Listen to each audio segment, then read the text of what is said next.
সরকারের জন্য জাতীয় ঐক্যমত্য কমিশন দীর্ঘদিন ধারাবাহিক আলোচনার মাধ্যমে অনেকগুলো বিষয়ে ঐক্যমত্যে পৌঁছতে সক্ষম হয়েছে, যা জুলাই জাতীয় সনদ 2025 হিসেবে স্বাক্ষরের অপেক্ষা আছে।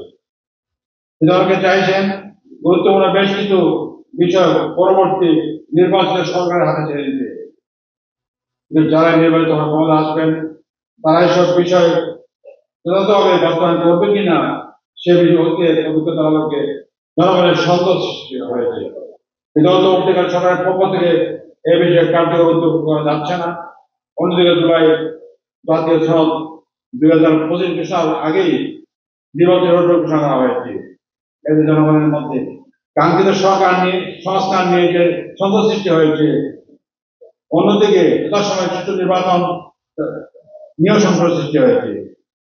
এই ইতিমধ্যে খেলার মধ্যে জুলাই সনদ 2025 ভিত্তিতে ফেব্রুয়ারি 2026 জাতীয় নির্বাচন আয়োজন করা সহ সহায়তা বাধাকে কেন্দ্রীয় বা কর্মসূচি পালন করেছে। জনগণ এসব কর্মসূচি ব্যাপক সাড়া দিয়েছে। এমন অবস্থায় জুলাই জাতীয় সনদ 2025 ঘোষণা করা ও আইনি ভিত্তি দেওয়া, ঘোষিত জুলাই সনদের ভিত্তিতে ফেব্রুয়ারি 2026 নির্বাচন অনুষ্ঠান করা, জুলাই জাতীয় সনদ 25 আইনি ভিত্তি প্রদানের জন্য খেলার মধ্যে প্রস্তাবনা পড়ায় উল্লেখ করতে চাই।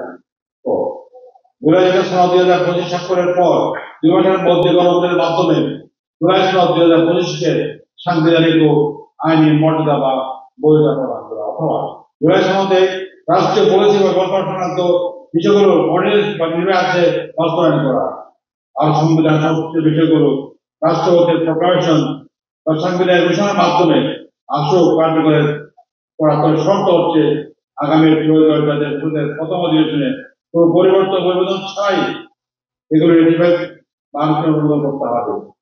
প্রত্যেক সংসদ যখন বদলাবে এই মর্মে সকল দল ও পক্ষের কাছ থেকে লিখিত প্রতিশ্রুতি প্রদান করা।